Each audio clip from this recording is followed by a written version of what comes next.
teachings of Lord Buddha. So now we will study about the teachings of Lord Buddha, what he taught to the people. First is Four Noble Truths. So according to Buddha, there are four noble truths. What are they? This world is full of misery and sorrow. The cause of misery and sorrow is desire. We have desire, so we suffer from misery and sorrow. Misery and sorrow can be ended by killing the desire. So how misery and sorrow can be ended? If we kill our desire. The desire can be killed by the following eightfold path. So following this eightfold path, we can kill our desire. So this is the eightfold path: right belief, right speech, right living, right mindfulness, right meditation, right thought, right action, and right effort. So these are the 8 points. They are called the eightfold path. By following this, one can kill one's desire. What are the other teachings of Buddha? They are stress on ahimsa. So Jainism, Buddhism both stressed on ahimsa, that is non-injury by thought, word or action. So it is non-injury to living beings, not only physical injury but also non-injury by thought, word and action. Our thoughts, our words, our actions should not harm anybody. So that also goes under the principles of ahimsa. Not only men but animals, beasts and birds also deserve our love and care. So we should not injure them. The next teaching is nirvana. He stressed that the chief purpose of a man's life was to attain nirvana or salvation, that is freedom from the cycle of life and death. This should be the aim, or this should be the purpose of a man's life, to attain nirvana. Then karma theory. He also repeated the karma theory and said that everyone has to reap the fruit of his good or bad deeds. If our deeds are good or bad, so we will get the result also accordingly. That is according to karma theory told by Gautam Buddha. No faith in rituals. He had no faith in costly sacrifices or yajnas where animals were sacrificed. So this was followed in Aryan civilization, where the rituals were very costly and animal sacrifices were done, but these were completely rejected in Buddhism. He taught that all outward show was a hindrance. Hindrance means obstacle in the attainment of salvation. All this kind of outward show of costly rituals, sacrifices, costly yajnas, these are all kind of outward show which is an obstacle in the attainment of salvation. Equality of all men. He stood for the equality of all men and included even the lowest class to become his followers. So even the lowest class people can become the follower of Lord Buddha. So that is why these religions, it excluded this distinction. He was opposed to caste system. Silence about God. He was silent about the existence of God because it is a controversial question. So he stayed silent about the existence of God because he did not want his religion to be involved in any kind of controversy. A code of don'ts. Buddha set a code of don'ts for his disciples or followers. What are they? Not to kill, not to steal, not to hanker after wealth, that is not to run after wealth, not to tell a lie, not to commit impure acts, not to wish for others' property, not to use bad language, and not to be angry. So these are the code of don'ts, or the code of conduct that was set by Lord Buddha for the disciples. Spread of Buddhism. So in the course of time, Buddhism spread in India and abroad. Buddhism became a very popular religion. It became a popular religion with the people of Sri Lanka, Tibet, China, Japan, Myanmar, Thailand, Indochina and other countries in Central and Southeast Asia. This religion became popular as it was a simple religion preached in simple language of the people. So this was the reason why this religion became more and more popular in comparison to Jainism, because it was a simple religion and it preached in the simple language of the people, that is Prakrit language and not Sanskrit, and it enjoyed royal patronage of kings like Ashoka and Kanishka. Buddhism was followed by kings also, so it received a royal patronage. This was also another reason why Buddhism became so popular. The people welcomed it because it did away with many of the evils of Hindu religion and society. Buddhism did not include all these evil practices that was in Hindu religion and society, and this was also the reason why this religion became so popular. Then contribution of Buddhism to Indian culture. Reform of Hinduism. So because of Buddhism and Jainism, Hinduism started to bring reform movements. Hinduism started to bring some changes within it. So Buddha's practical and simple doctrine made their impact on Hinduism. The principle of ahimsa brought about a great change in the performance of costly sacrifices and yajnas. Now this principle of ahimsa is followed by Hinduism also. The practice of worshipping personal gods, making their temples, was adopted by the Hindus from Mahayana Buddhists. So today we practice this worshipping of personal god and making temples, and this practice was adopted from Mahayana Buddhist. Mahayana was the sect in Buddhism. Buddhism also got divided into two sects, Mahayana and Hinayana, and this practice was adopted from Mahayana sect of Buddhism. Then education. Buddhist monasteries developed into great educational centers. These centers of learning developed into famous universities like Nalanda, Takshila, Vikramashila, etc. So these centers of learning, they got gradually converted into universities. They attracted scholars from many other countries of the world. From worldwide, scholars came to study in these universities. Development of literature. After Buddha's death, his teachings were collected and compiled into three Pitakas. Compiled means collected. So after Buddha's death, all his teachings were collected into this book that is called three Pitakas, which means three baskets. These and the Jatakas have made an important contribution to Indian literature.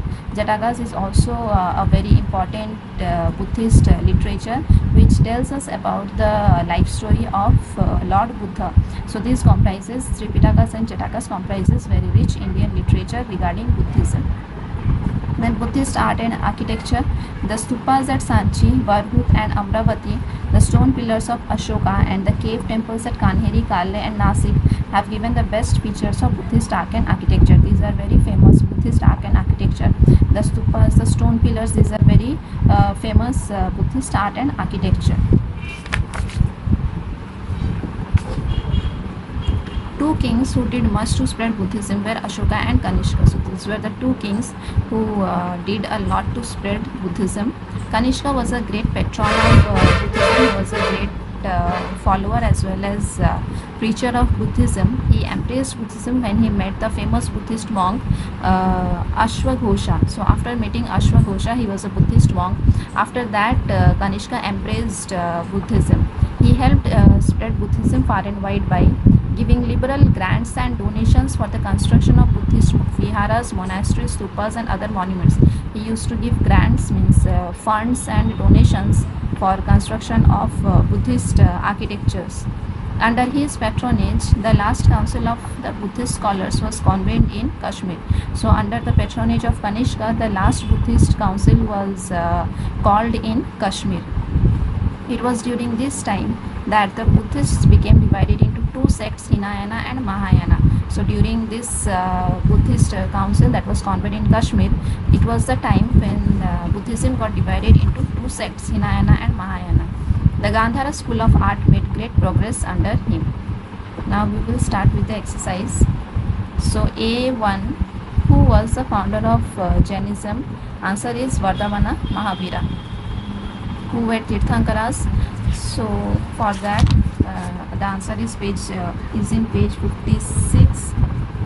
Under Jainism, there were 23 other religious leaders before Mahavira. According to Jain religious texts, they were called the Tirthankaras. So from there were till Tirthankaras. Short question 2. Then number 3, mention the 3 jewels of Jainism. It is also in page 56. 3 jewels of Jainism, only the names: right faith, right knowledge and right conduct. So these 3 names only you have to write down.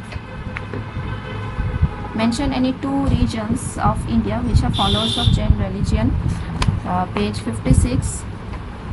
So your spread of Jainism, the names of the regions are there: Rajasthan, Western India, Bengal and Central India. So any 2 names. Any 2 names you have to write down. Mention the 2 religious books of the Jains. Answer is Angas and Purvas. Name the 2 sects into which Jainism came to be divided. This page 57. These are the 2 sects, Swatambaras and Digambaras. They name the place where Siddhartha got the true knowledge. That is page 59. This is the answer. Under a peepal tree at Bodh Gaya, he got the true knowledge. This is the answer. Under a peepal tree till true knowledge. That is short question 7. Number 8, what is the importance of Mahabodhi temple? It is in page 59. Page 59 here.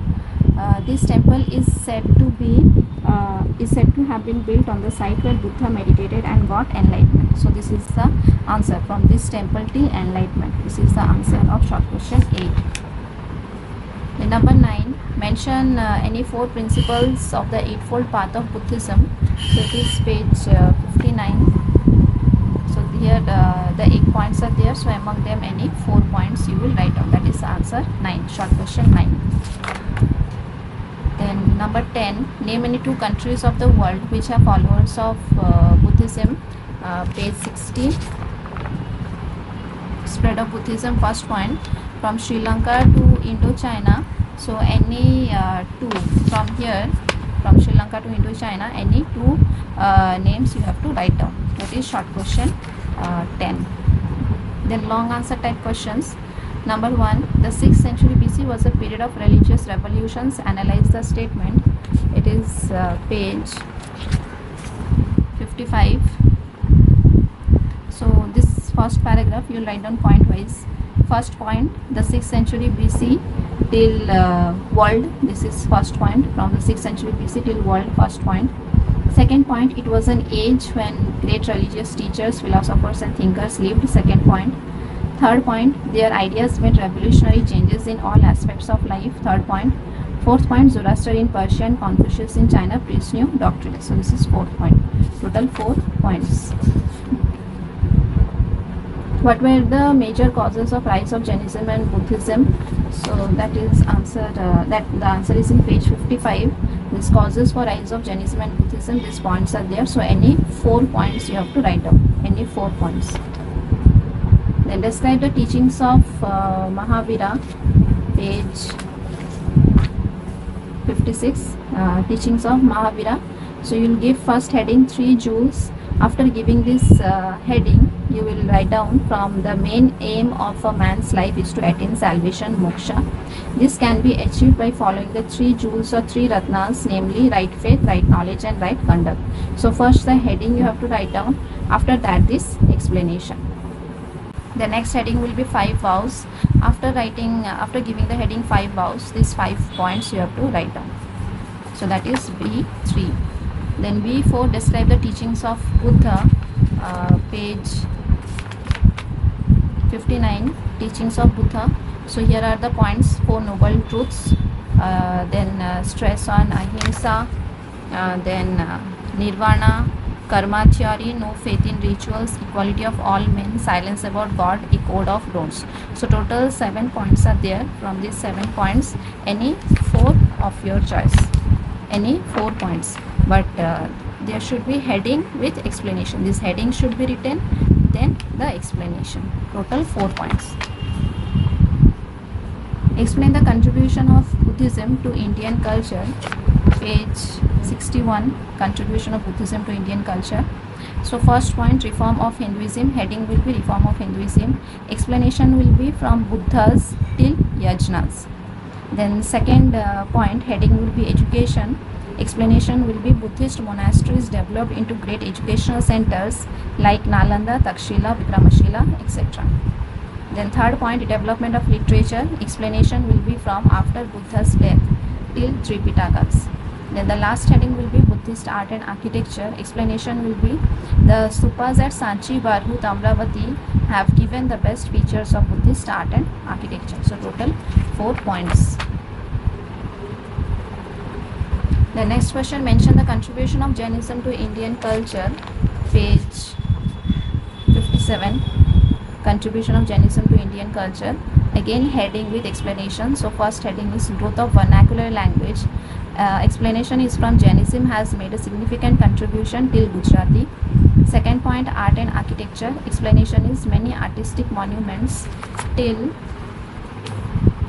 for Jain temples. Then third point, humanitarian services. From the teachings of Mahavira, the heading will be humanitarian service. Explanation will be the teachings of Mahavira led his followers to pay more attention to humanitarian services. So these are the 3 points under B6. Then fill in the blanks. Mahavira was born in the year 540 BC at Kundalagram.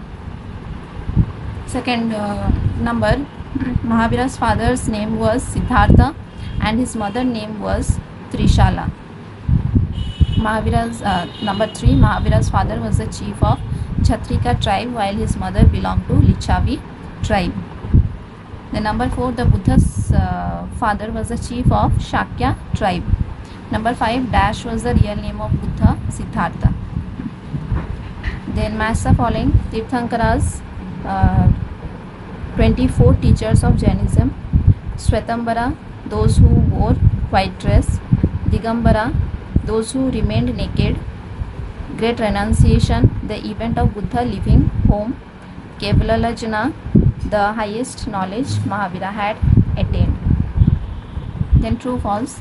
Moksha is the ultimate aim of life according to Mahavira and Buddha. True. Vardhamana Mahavira was the founder of Buddhism. False. You will underline Buddhism and write down Jainism. This is the correction of the statement. You will underline Buddhism and write down Jainism. The principle of Ahimsa is the most important contribution of Jainism. True. Then multiple choice question. Mahavira was Dash Tirthankara, 24th Tirthankara. Dilwara temple is a Jain temple and is located in Rajasthan. Dash is a popular religion in Sri Lanka, Tibet, China and Myanmar. Answer is Buddhism.